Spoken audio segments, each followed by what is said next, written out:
found a love like this. There it is. I've never found a love like this. Hello, everybody. Welcome back to E20 Zone TV. Another E20 Supporters Zone preview. To my right is Christian. I know Christian through the Twitter Spaces, and listen, I like Christian. I think he speaks very, very well. So I've invited him on to have you say about West Ham this season. Christian, how are you doing? I'm good, mate. How are you? I am very well, mate. Very well. 1 week to go till, guts or glory. So, I'm a bit nervous about it, but, 7 days time we will all know where we're at with West Ham. Do you know what I'm saying? But, yeah, I'm good, mate. I'm good. Right, let's get into this.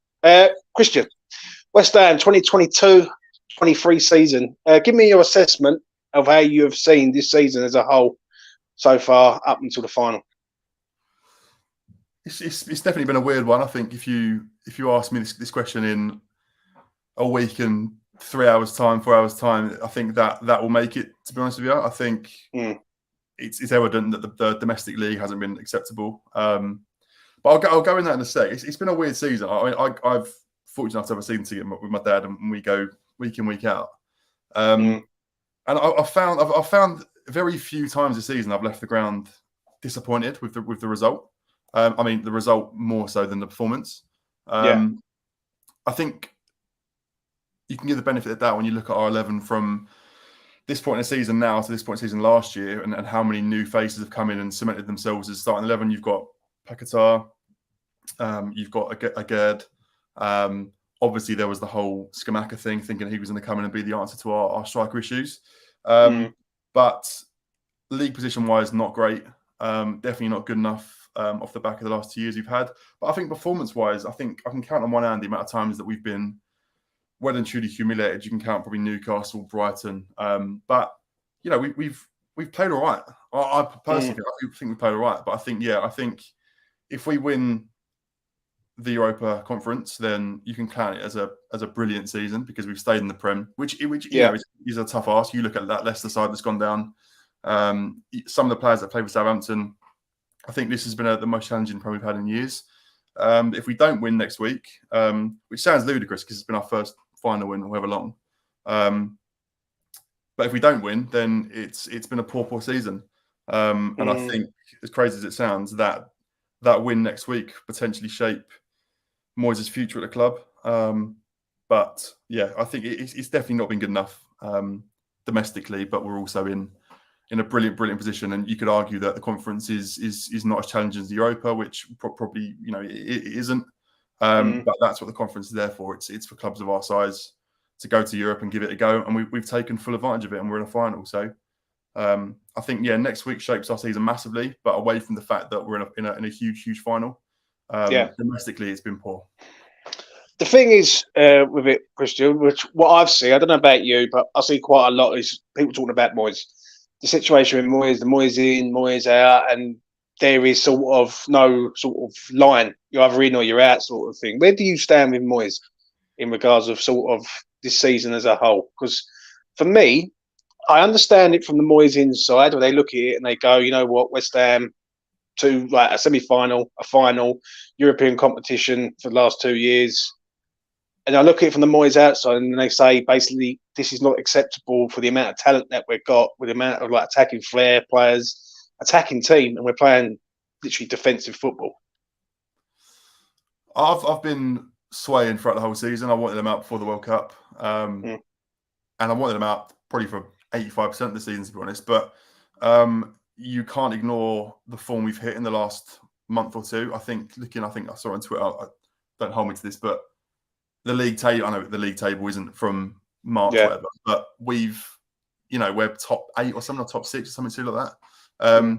And it goes back to my point about letting the big players cement in. 4 hours was crucial for us last season. And you buy Paquetá, who had a slow start, but he's really finding his feet, and I think he's been sensational the last few weeks. That transition's huge. If the players, which certainly looks like they are, believe in what Moyes is doing, and he's got the dressing room still, then with who's available to us on the outside, we've got to remember that, if we win it, we'll have Europa, which is attraction, but we're still, we're not a huge club of the likes of, United, City, Chelsea, who can attract these big names, then you've got to work out, is getting rid of someone who's had a mediocre season a best decision to get someone in who hasn't proven themselves in the Prem, like a Carrick or like a Will Still.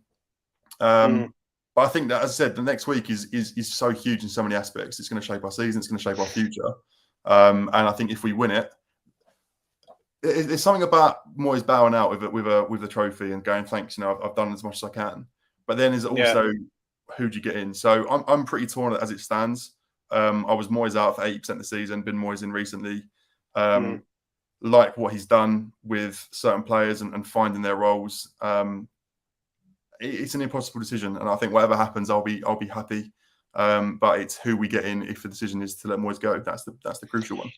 I think it's a tricky one. I agree with you slightly, and I do disagree with you on the odd thing that you said there. I think if he wins it, you can't sack him. If I'm being honest, you can't go and sack a manager who's just won us a trophy in 43 years. You can't. If he loses it, I think he has to go. I do. I just don't see where the sustainability is for next season. Like, if you lose Declan Rice, you're losing the heartbeat of your side. We've been bad with Dec in the side this year. So what we're going to be like next year, the players that Moyes is going to probably attract in the summer have got to come and they've got to hit the ground running. I do agree with you. The manager's got whoever comes in has got to be the right fit for West Ham. But then I do look at Moyes and I do think some of the style of play he's playing, and this is where next week's game is absolutely huge for me, because he's got to make sure that he picks the right team for starters and also picks the right tactics to approach the game. Like that we'll talk about in a minute. Who's been your sort of star men this year, and who's been your sort of underperformers for you, Christian? I think the obvious one's obviously Dec. You've almost got to have this competition without Dec in it because he's who he is. I must say, I was thinking about this the other day. I think Dec's upped his game this season massively. He's added goals. He's added more attacking threat. He looks like he's quicker. He just looks like he's fitter. But he's been more inconsistent this year than he has in previous seasons. I think he has had bad performances, whereas the last couple of seasons where, to a man, everyone's been great, the Lingard season, things like that, they were those fairy tale seasons where week in, week out, no one gave less than an 8 out of 10. But I do think he's dipped more this season than he has before. But when he's been on his game, he's been world class. You can argue that he's been our player of the season. Away from him, I disagree with this Ben Rama. I don't disagree with the hype, but I think he as well, when he's been great, he's carried us as well in bad periods. But he's also gone missing a lot when we've needed him. I think our top performer, Soufal, I think he's been brilliant. I think he's really found his feet again this season. I know I'm rattling off names here. But there's not been, I think until probably two months ago, there wasn't really anyone that really stood out. But as I said, we fortunately had a sort of good, strong run in towards the end of the season. I'd probably go Soufal as my sort of most improved player of the season, away from the fact that Dec would sweep the floor with that every time. And then struggling. It's weird because we've had not a great season, but I can't really think of a struggle. Like Souček at time has been abysmal, but I think he was last year. I think he was sort of fading out mid stages of last season. I mean, obviously our new signings, Skamaka, I don't know how much he can help that. I think he can bring some in, and he's writing cryptic stuff online about, there was things about him wanting to go, and now he's posting all his love for the club. So who knows where he's going to be starting next season. But obviously he didn't quite deliver as well as we thought. Cornet as well. I'll keep calling for Cornet to get more time. But the limited time he has had, I know it's hard. The limited time he has had, he hasn't looked great. But I think starting player who's sort of let themselves down the most over the whole season, I think he's had some sort of push towards the end. I don't know whether it's the sort of urge to play in Prague, his hometown, but I think Souček at times has looked really out of comfort and out of his depth. So he'll probably be my underwhelming player. I sort of agree with you on the Souček. Well, I think for me, Maxwell Cornet has been the one where I thought he'd be absolutely brilliant for us. Really did. Yeah. And he's just, listen, he's been injured, but even since he's come back, it looks flat. You know what I mean? He don't look on it. You know what I'm saying? there is other players and all. I think Kehrer has been in and out this season, but I think recently he started to pick up form. But that's one thing I will say, and I'm pleased about that, because when I done a piece on Kehrer last summer, and I said he's going to be a really good player for West Ham, and he comes to West Ham and he just flops at the start. But I will say one thing: he's done all right last month. I'll give him his due on that. Yeah. Well, that's the thing, though. I remember his first game, he had a howler. Yeah, Brighton away. But I remember saying he looked comfortable. I know it sounds so sort of tongue-in-cheek. He looked comfortable on the ball, and he didn't look like a centre half. I think he's better at fullback. But we've been crying out for a ball playing centre half for years and years and years. And Agerd is I suppose half the answer to that. But he's looked out of shape at times. But I think Kehrer, there's a reason he plays for Germany. There is. He's obviously a very, very technical player. And I remember, it sounds silly, but he pulled off a pass through the middle with his left foot, and he drilled it into our number 10 from defence. And it's a move that I haven't seen West Ham do for seasons, where we're direct and we haven't gone long ball in the air. And I think he has got a role, and I know we're probably going to go into a sec, but it's a tough one now. That the sort of resurrection he's at is what role does he play next week? What role does he play next season? Yeah. Because at fullback, he's been, I think, was it the United game he came in for when Soufal was injured? And I'm shitting it because he had a Rashford up against him.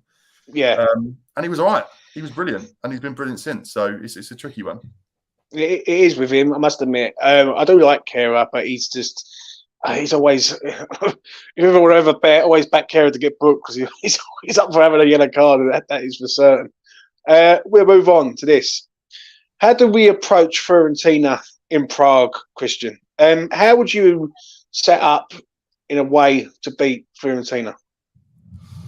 I'll be a liar if I said I know much about them. I watched the Coppa Italia final highlights against Inter, which they lost, but they looked pretty good. I've done a bit of research into sort of league form table. They had a sort of strong end to the season, but I think that finished 8th, I think. I wouldn't give them the respect that we've shown teams throughout this competition. And I know it's a different kettle of fish, Fiorentina, to the teams we've played, but I feel like we gave out way too much respect.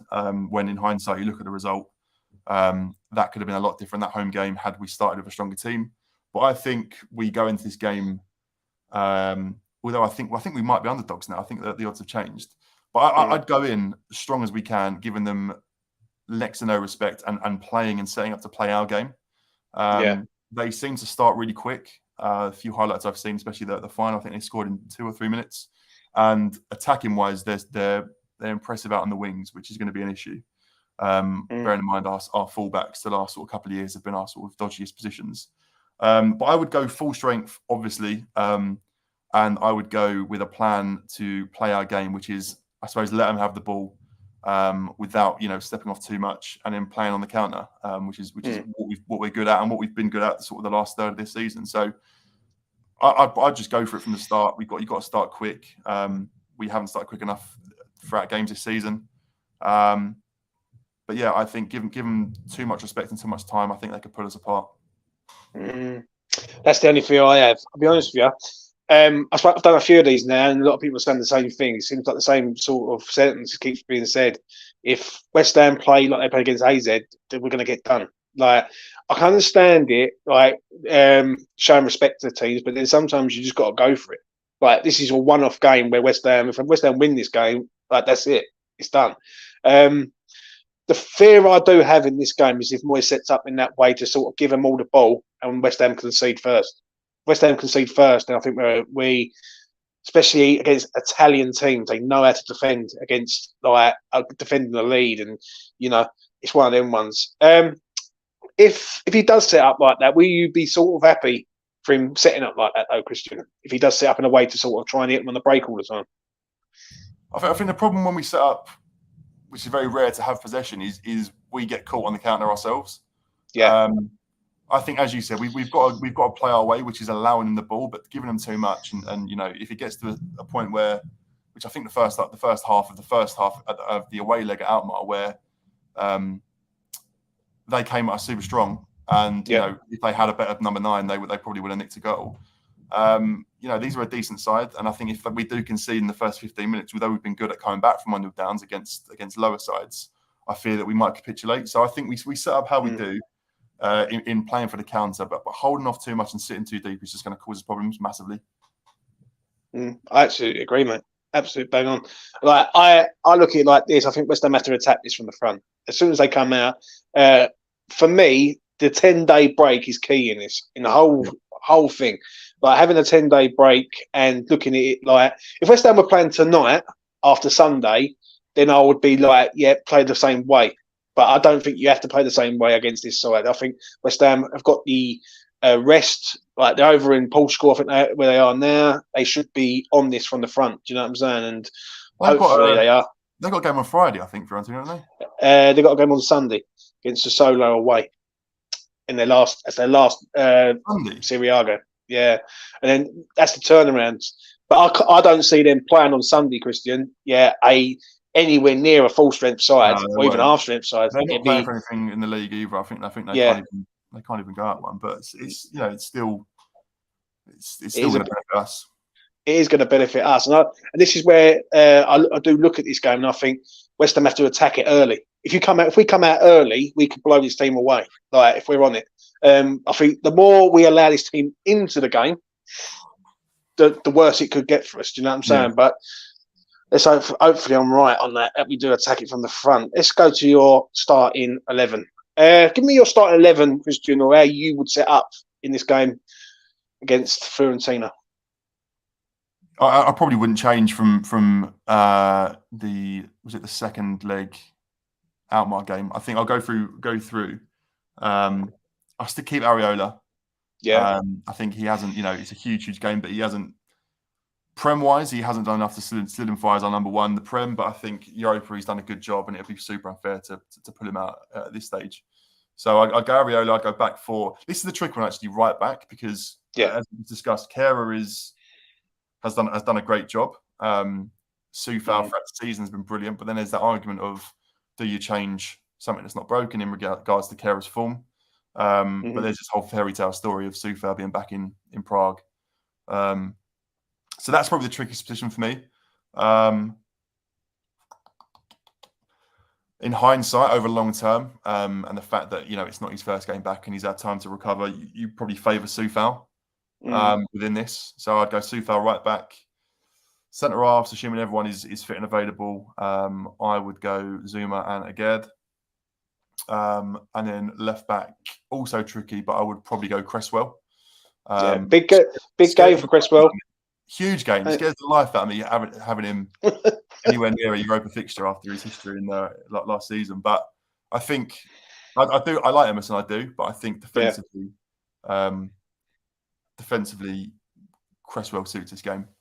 And then my midfield three would be Rice, Souček. You can't take him out. He's been playing very, very well towards the end of the season, and again the whole Prague thing. And then I'd stick Paquetá obviously in front of them two, and then front three would be Bowen, Benrahma, and you start Antonio all day in this. I think Ings' performance against who did we have on Sunday? Leicester. And himself no favours. He's an option. If anything, touch wood was to happen to Antonio in that game, but you need Antonio to run them ragged. I always say that Antonio is a player that no one would ever really have played against in Europe. I actually got the train home, but I bumped into a couple of Outmark fans on the way home from the first leg, and I thought Antonio was poor in the first leg. I thought he got bullied. And me saying that to these Dutch fans, they couldn't disagree more. They said they've never seen a striker run their defenders ragged so much, which I was shocked by with his performance. And I said, had he been on form, he would have scared the life out of him. So Antonio being our sort of only real option, I think he's been strong, and I think it's a huge game for him as well. I think all of the goss about him wanting out and stuff, this is a massive statement if he can really show up. But yeah, that would be my 11. Any changes to your side? Right back is the one for me. There's three positions for me. I start off with right back. I think Kehrer is going to be very unlucky if he don't start. I think he's been pretty good. I'll be honest with you. I understand the Kufal sort of side of it. Kufal defensively is a better player. Don't get me wrong. I can relate to that. That is a toss of a coin, that one. I think, what do you go with? Do you go with current form, or do you go with the person who's more experienced in that country with that sort of dealing with that sort of situation. I honestly don't know on that one. For me, I haven't really made my mind up on that one. I would probably go with Guerra if it was me. I think like you can't have no passengers in this game. That's one thing. One game that we can't have no passengers in. And if Kafal, he's all right, but if he gets done for pace at any time, this Guerra's got the pace to get back. Even though he's a bit all over the place, at least you know he's there. Do you know what I'm saying? Goalkeeper's a bit of an issue for me because Ariola in goal is right, but if it goes to penalties, Fab's got to be on the pitch. Yeah. He has to. Like he just has to touch that fucking pitch if it goes to penalties. I think if it goes to penalties and Ariola's not on the pitch, then Moyes needs to be sacked the next day, in my opinion. Like he really does, because I know Ariola's all right. Ariola's got us to a semi-final and a final now, like being our goalkeeper. But penalty-wise, he's awful, and he is really, truly. I don't think he's dived the same way, the right way once, let alone. I don't think he has, mate. I think Blackburn, he conceded. I think everyone. I don't think he saved one there, and I think the only one that he missed where he was in goal was Foden in the League Cup, and that was only because he put it wide. Other than that, he's never been near any penalty. And listen, I like Benny. Yeah, I back Benny up quite a lot, and I think it's a toss of a coin between Ben Rum and Fornells in this game. Also, I think Fornells has hit form again at the right time. That's coming from me. And do you know what? You will know on the night if how Moyes is setting up in this game in regards of if he plays Fornells from the start, he's playing the long game, 100%. Like because Ben Rum is a penalty taker. Like if you start Fornells and you take Fornells off on the 70th minute and the game's still level, you'll bring inside Ben Rum, who's going to be fresher. People say he's better from the bench. I disagree. I think he's all right when he's on the pitch.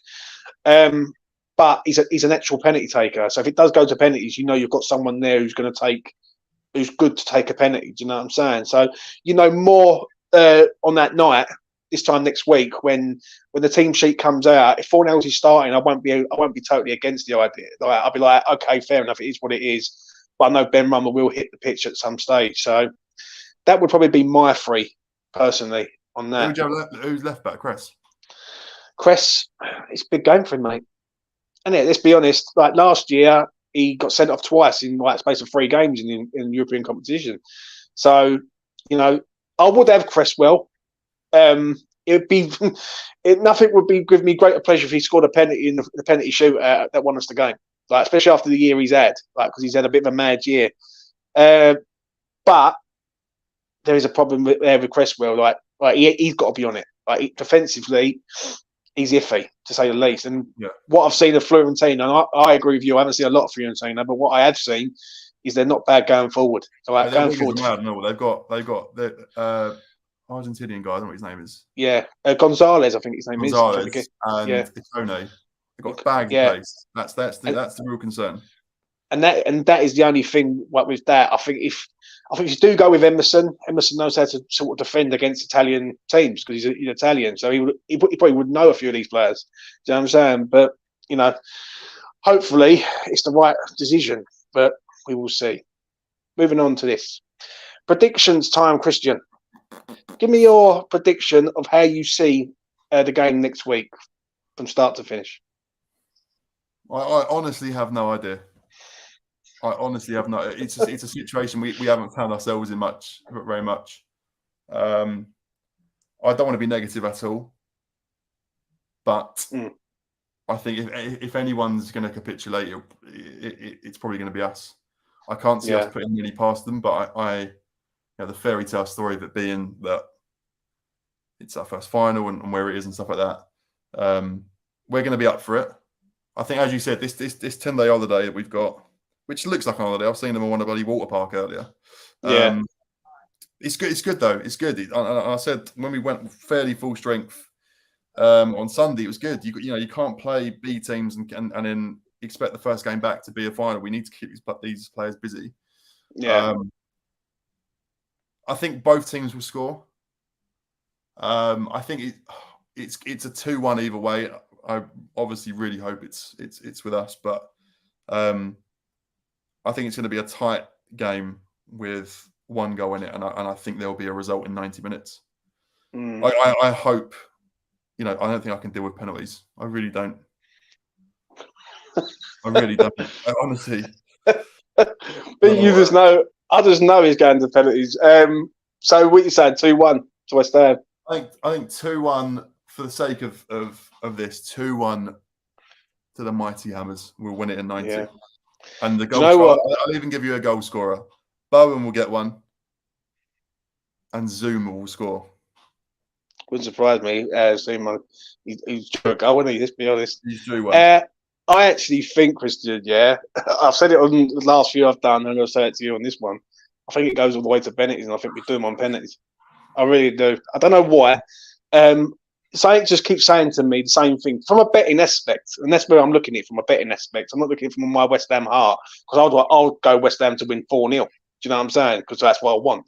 But from a betting aspect, I'm looking at this game and I'm thinking both teams are going to cancel each other out in a way, because I don't think Moyes is going to have the bottle to go at this team as much as I want him to go at this team. And I don't think Fiorentina are that sort of that team that can just blast teams out the ground. Right? Yeah. And one thing with us, like which you just said earlier on, is that you said that West Ham only really lost twice, well maybe 3 times this year, where we've had a bit of a good hiding from teams. Yeah. Other than that, we don't really get beat heavy. So it's like usually we set up in a way to sort of contain. Right? We are like a containing side. Yeah. So for me, I could just see it being cancelled out. And let's be honest, if it goes, say, to extra time, I don't think West Ham are going to have the bottle to go forward and try and win it in extra time. So I can only see penalty shootout. If it goes to penalties and we've got, let's just say we've got Ben Rama, Cresswell, Paqueta on the pitch, I think we've got a chance. Well, because I know that them lads are experienced players and they won't miss pens, you know what I'm saying? So hopefully I'm wrong. Hopefully we do them in 90 minutes. But I'm just looking at it from looking at it from here, looking in and thinking, right, if Moyes sets up in that sort of style that he has done every game, especially against big sides, he seems to set up in a way that he sort of, just sits there and waits. I just don't think it's going to work. But hopefully I'm wrong.